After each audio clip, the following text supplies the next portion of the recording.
Microphone check 1 2. This is another episode of the Moss Podcast. I go by the name of DJ B Moss, and I got a very, very special guest in the building. I don't even know how to start because this guy I've been rocking with for a little minute. All his accolades, Grammy nominated producer. He's worked with some of everybody in the industry. Mr. James Worthy, how's it going, man? What up, man? King James Worthy, how has it been? I know I seen you a couple weeks ago at the finale. Yeah. Here at the Moss Fest, and Dope, by the way. First off, thank you. Yeah. Thank you for coming and judging that event. What do you think? What do you think? What was your input of the event as a whole? Like, what you thought? I mean, good energy. You know what I mean? It was real dope. A lot of artists. Absolutely. I tell you that, man.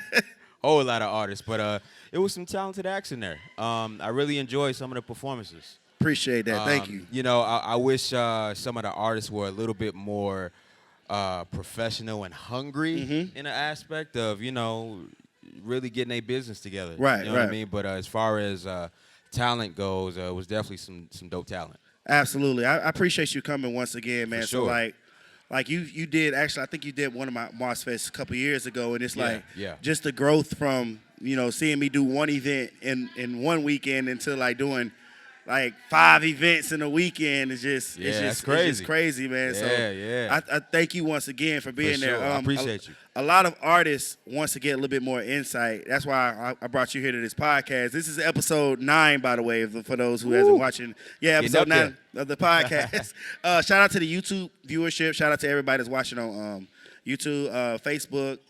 We're not doing SoundCloud no more. Spotify, Apple Music, all that good stuff. Shout out to everybody that's listening and watching us right now. Thank you all so much. Make sure you like, comment, and subscribe right here to the Moss Podcast. But back to James. So, as a artist yourself, as a producer yourself, what do you feel like that the artists that performed in the finale, what they lacked as a whole? What do they lack? A lot of it just goes to stage presence, energy, and a lot of times just the songs that you perform in. Right. You know what I mean? Sometimes I think artists kind of choose what they feel would have the most energy, but it may not work for the actual stage show. Right. So, each song has a different purpose, or it has a different energy. So you might start off high energy, then you got to slow it down a little bit, or vice versa. Just depends on the crowd, too. You know what I mean? But if you don't know the crowd, just kind of go off of, what you feel comfortable. Because a lot of artists just perform what they think people want to hear versus what they feel comfortable with, Absolutely. So I would say that. So when it comes down to I know it was a lot of artists reaching out to you prior to the event, like asking, "Are you really gonna be here?" And right. Asking that kind of question. And like I put certain artists that I feel like not because some certain artists want to be at certain shows, and I put certain artists where I feel like their music needed to be heard the best at. You know what I'm saying? And like regardless of what other people thought, the people that performed on the night that they performed, you could really help their career get to the next level. At least I felt like artists who performed in front of you could. Right. Some of the artists that was reaching out to you, did they ever link back up with you, or did they ever like? Yeah, actually, I've started doing business with a couple of them already, so I'm happy about that. And I spoke to a couple other ones from the event, and some of them, in my opinion, just weren't serious enough. True. Just a lot of excuses, a lot of not following back up.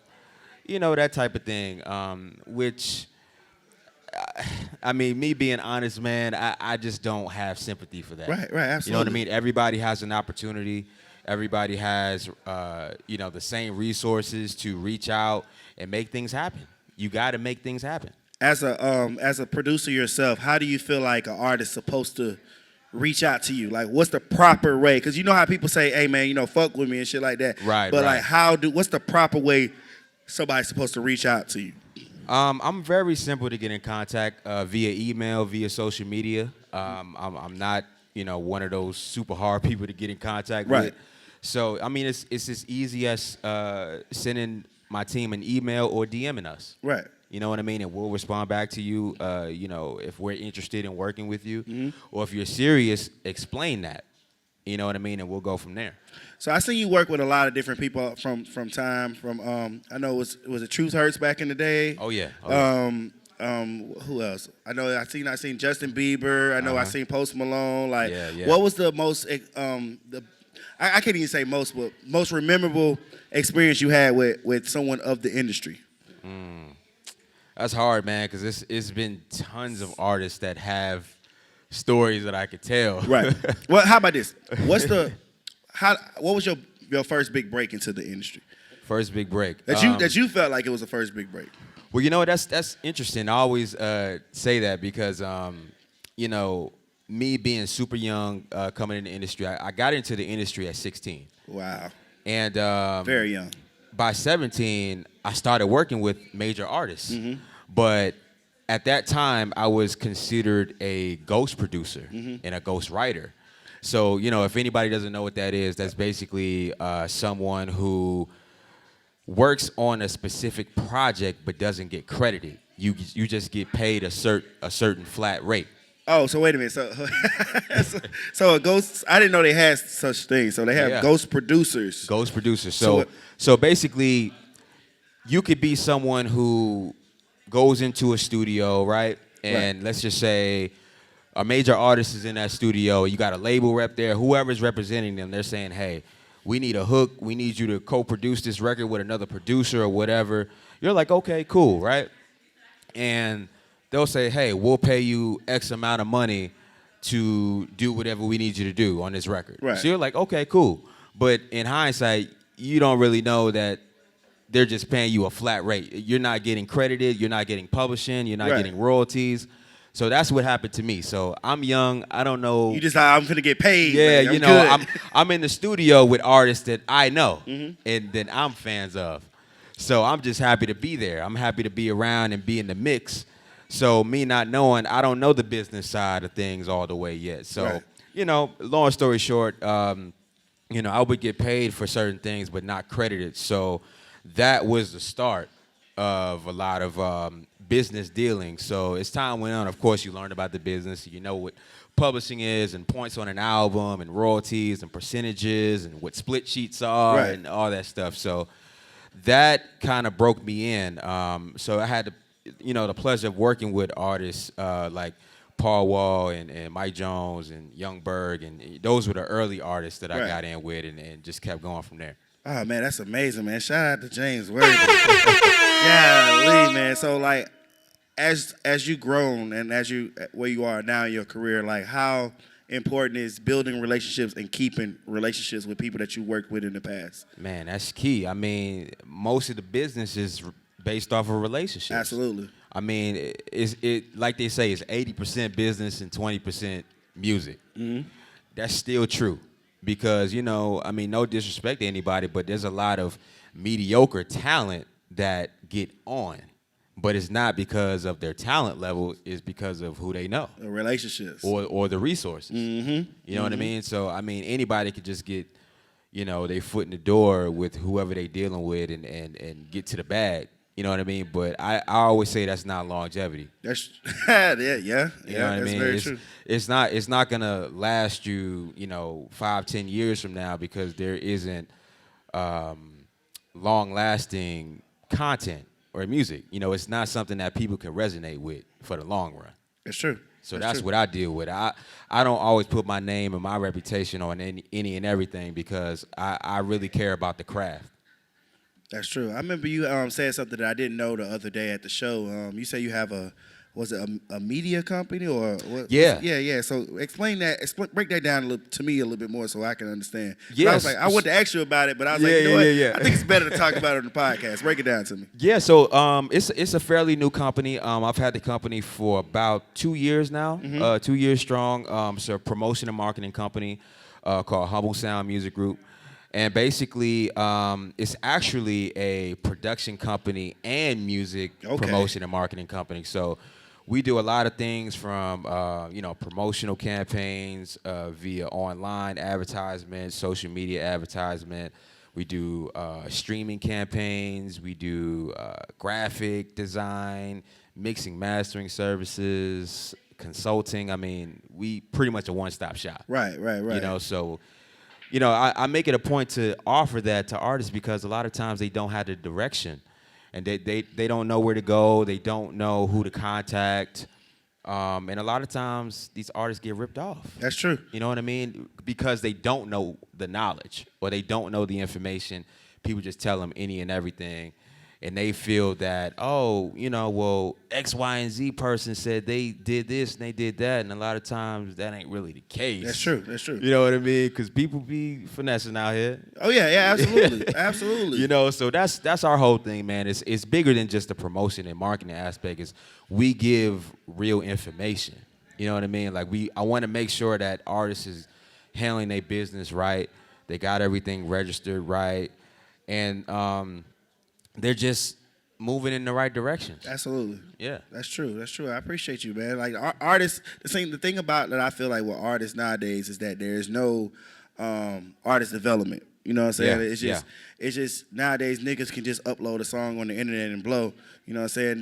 They don't have the media trained. They don't go through the interviews. They just they feel like they blown and now they got a song on the radio and all this online successes came to them, and then next thing you know, they don't know how to take the shit, you know what I'm saying? And then they end up falling off, and there's no longevity in that, you know what I'm saying? That's true. But it's also two sides of that, too, because, you can go to a label and shop for a deal or whatever, and, of course, they expect you to be packaged and ready to go, right? Or have some type of traction going on. But a lot of times, artists are lazy, and they don't want to do the due diligence of figuring out how to make themselves pop, right? Or figuring out the business model of how the industry is run. You know what I mean? So understand how business is run with paperwork and the different types of deals that these labels are offering. What does ownership really mean? Why do they actually give the deals that they do? Right. You know what I mean? Like the most popular thing right now, and it's not new, but artists offer 360 deals. I was just about to ask you, what in your version, what is a 360 deal? Because that was my next question. So a 360 deal is a deal where an artist can sign to a major label, and whether they have, of course, music, whether they're on tour, whether they have merchandise, whether they have endorsements, whatever the case is, that label gets a percentage of all the above. Everything. Of everything. God. But on the flip side, oh my God. On the flip side, it's a good and a bad thing. And the good side is, if you're an artist that has nothing to lose and you don't have any resources, then I would recommend you taking that deal because now you have resources. Now you have more of backing. Even though they're getting a percentage of everything you do, you have more access to the masses versus the 360 deal could hurt you because now you're forced to give up more ownership and you're forced to give up more percentage. But it's a 50-50 thing. Right, you know what I mean? Because the more that you're visible, you have more of flexibility to get in front of more people to make more revenue. And that opens up more opportunities for more third-party companies to come to you and give you more money. But everything is negotiable too. So if you're selling records, and if you're on tour and you're making their advance back with interest, then you can negotiate. I hope y'all listen to that. That's very important. What is the what's an example of like after an artist makes it? Like how do they own their masters? Like how does that happen? You know what I'm saying? Because I always read these different articles where such and such got 100% of their masters, and like I never understood that process of things. Like how does I mean it goes back to the earlier point is a lot of the older artists they probably took bad deals. And those labels own the rights to all their music. So they didn't have any ownership. So now you can buy back ownership, for whatever amount that is, they're selling it back to you for. But you can buy it back, which that's called buying your catalog back. So when you become an artist, like a major artist, you know what I'm saying? You have your music. The label now owns your music when you sign that deal? Depending on the deal. Depending on the deal, okay. Depending on the deal. So if you're signing a 360 deal, most likely they're going to have ownership of the music. Of the music, right? okay. So as time goes on, you're never going to get sole ownership very fast. You got to put in the work to gain value as the artist for them to even offer to even give you the catalog back. Right, absolutely. You know what I mean? So, let's just say if you were Prince or Michael Jackson, right? Most likely a label would own your masters, but you're Michael Jackson. You sold millions and millions and millions of records. Absolutely. So now you have value to buy it back. So that's usually how that works. But also too, a lot of times artists, if you want to keep 100% of your masters, stay independent. Which leads to my next question. Stay independent. Which leads to my, so would it be better for artists to stay independent now in today's market with streaming, with pretty much nowadays artists can pretty much make their own money, and now they're making more money now than they were then independent, like in the 90s, early 2000s, of course. Right. So, like, would it be better for artists not to stay? Because that's what everybody's talking about now. It seems like the new cool is being independent. You know what I'm saying? Right. Like, but is that is that really the thing? Like, are these people really independent, or like what's the deal? I mean, a lot of them are and a lot of them aren't. It just really comes down to the resources. Like an artist.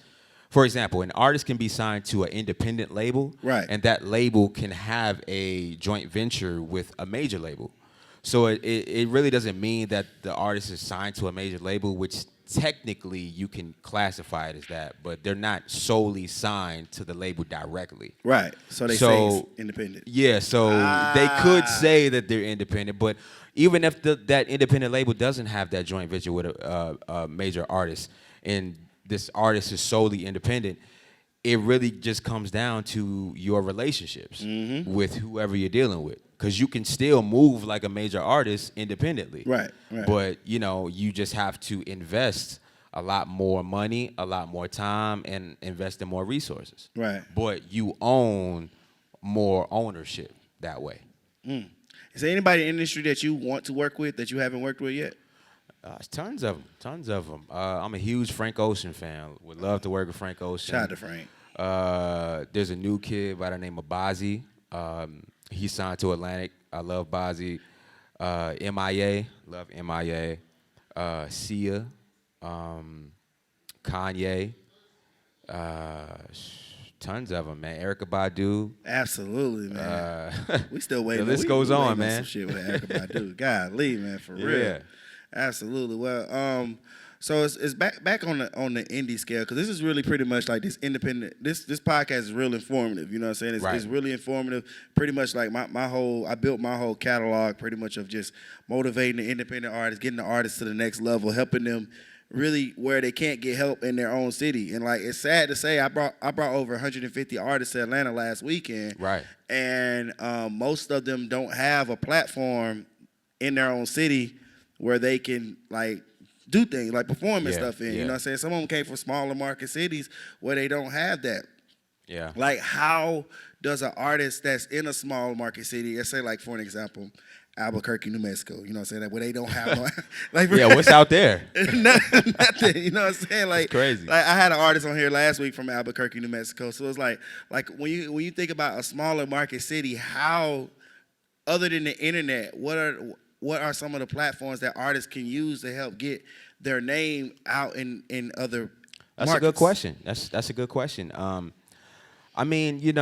In that type of scenario, you rely on internet and social media. Yeah, you have to. You have to. But like I always tell artists, man, you really, really gotta be hungry for this. You gotta want it. It's not about you trying to be anyone else or try to be like another artist that you admire or whatever. That's great to have admiration for someone you look up to, but you got to understand who you want to be in this business. Yeah, sure. You know what I mean? Because there's hundreds and thousands of artists. You know what I mean? Everybody wants to be an artist. That's damn true. But me being honest, a lot of those artists are never going to make it. because the mindset isn't there. You gotta have a mindset of, I don't care what nobody else is doing. I'm doing me, and I believe in me, and I don't care what you think about me. I love me. Absolutely. You know what I mean? And whether 2, 5, 10, 20, 100 people like my music, you got to keep it going, because that's the number one thing that artists lack is consistency. If you're not consistent, you're never gonna make it.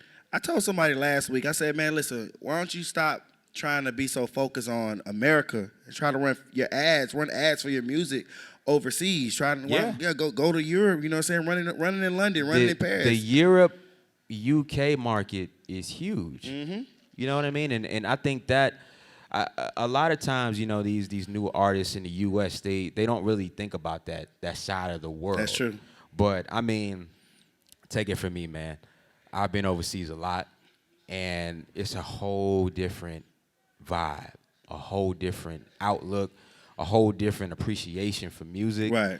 I mean, you know, take it from me. Like, I mean, I go over there all the time. Oh, yeah, I be watching. You know what I mean? Like, it's different. You know, you got different ethnicities of people, and whether they speak English or not, they still know every word. That's true. That's crazy. I got one more question, man. Do you think, and this I asked a lot of my people, a lot of my guests on this podcast, do you think it's easier to get on or harder to stay on? Well, it's two sides to that. Okay. It's a little bit easier to, well, you know what? Actually, this is an interesting conversation, because I've had this conversation with plenty of other people before. Yeah, me too. And my take is way different than other people's take. Okay. Right? So I would say that it's actually harder to get on now than back in the day. Okay. And the reason why I say that is because before, back in the day, we didn't have what we have now. Right? Right. We didn't have social media. We didn't have all these different resources to reach people faster. It was really, you got to go here, travel here, go to this radio station, go to this mom and pop store. You got to go to this record label personally. You know what I mean? And everything would have to work word of mouth. So people would really have to rock with you, like face to face, for people to actually buy your records. Wow. You know what I mean? It's not like you put a record out today online, hoping and praying that it's buzzing online. You know what I mean? Or put it on the streaming platforms and then you getting streams on it. It was never like that. So you literally had to go to these record stores and meet people and shake hands with people and let them know that. More genuine. Yeah, like you really had to be genuine with people. You know what I mean? So now it's a little bit harder because, you know, it's so many different moving parts of, you got to worry about views, worry about streams, worry about people's public perception of you, worry about social media, worry about, well, if people ain't rocking with me online, they ain't rocking with me, you know, they ain't gonna buy my album if I put it out. Right. You know what I mean? It's so many different moving parts. You know what I mean? And that's where I think people go wrong at, is they worry about perception all the time. You can't worry about the perception. You got to worry about how you feel about your product. And then once you figure out a formula of what resonates with people, then now you got to come out and do what works for you. Wow. Wow. You know what I mean?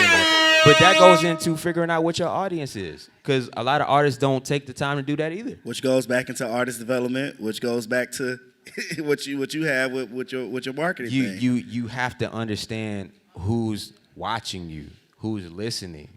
You know what I mean? Like, because everything ain't gonna be for everybody. That's very true. But once you find out that core audience of who actually enjoys what you put out, then you build on top of that. So, you know, and a lot of times too, you know, artists might put out something and they might get bored with that, and then they go a whole different route, a whole different sound of music, a whole different genre. And you haven't even perfected what you started with. Right. And that's going to take time. You know what I mean? Like, sometimes it takes a year or more just to pop one record. You know what I mean? It's not a fast process. And that's the thing, like, a lot of artists don't know, because especially I see a lot of reoccurring artists at my shows and stuff like that, right? And, like, I'll see an artist that perform. Well, I ain't gonna say a artist that perform. A few artists that perform on this finale. When I say a few, I mean, like, probably over 30. Right. At this finale, I seen them perform in they city, and then they'll come to Atlanta and they perform something completely different than what I seen them perform in their city. And I'm like, bro, like, why did you change it up? Like, you know what I'm saying? Like, yeah. do what got you here. You know what I'm saying? But most of the people feel like, because now we're in Atlanta, I should rap that trap shit, or I should rap that, you know what I'm saying? And it ain't even, I picked you to perform in Atlanta off what I seen, not what you want to come here and what you feel like will be better. But see, that goes into the point of, did they actually figure out what the Atlanta scene is? Probably not. Have they actually seen what artists are performing? What is the sound? What people are gravitating towards? Or does their music even match what Atlanta has to offer? That's true. Is that actually your market? And if it is, you got to be strategic about the music that you perform. So that's why I said earlier, you got to pick the right records. You know what I mean? Like, because it's a lot of talented artists. They have a lot of talent. They just don't have the right records. That's very true, man. Well, we live once again right here, man. Me and James Worthy, man. James, what you got working on? Because I know we here promoting each other's shit. Right, so right. What you got working on right now for you? Oh man, I got a lot of stuff going on, man. But the biggest thing for me right now is I'm getting ready to release my second EP entitled Kaleidoscopes, which will be coming out top of 2020. Okay, first quarter. Actually, January 17th to be exact. Okay. So yeah, man, it's my second body of work. I got some all-star records on there, man. So I can't wait. I'm excited, man. January 17th, y'all make sure y'all get that, man. Listen to it, stream it, whatever y'all got to do. Don't bootleg it though. Don't bootleg it, man. You know, go ahead and get you a copy, man. Go ahead and buy it. Buy it. Guaranteed. It's just one of those projects, man, to where it's fully crafted. You know what I mean? Same thing with my first project, Blue Leisure. It took me a year and a half to make that project. You know, because I'm really, really hands-on with my projects, and it's just really about crafting the best I can do. You know what I mean? Like I'm anybody will tell you that work with me, I'll mix a record 10 times before anybody will hear it. You know what I mean? It's the same process with this one. Stronger records, bigger records, and by the grace of God, man, I actually collaborated with some of my peers that I look up to, which is a blessing. And I did the same thing with Blue Leisure. You know, I had a blessed chance to work with, you know, the legends like Tony Terry, Dirty Money, Houdini. Okay. You know what I mean? Like people like that. That's a blessing, man. Yeah, That's man. So actually, shout out to PM Don. I don't know if you're familiar with PM Don, but PM Don is actually co-executive producing Kaleidoscopes as well. So, yeah, man, I'm just happy. I'm blessed. Man, I appreciate you. It's been a blessing you coming. We've been knowing each other for a couple years now, so I do appreciate you sliding through, man, right here on the Boss Podcast. Absolutely, man. It's all love. Listen up, everybody. Make sure you like, comment, stream, subscribe, all that good shit, man, right here. The Boss Podcast with James Worthy. This is episode 9. We out, y'all. Peace. You are now rocking with MCB Moss. Be Moss, baby.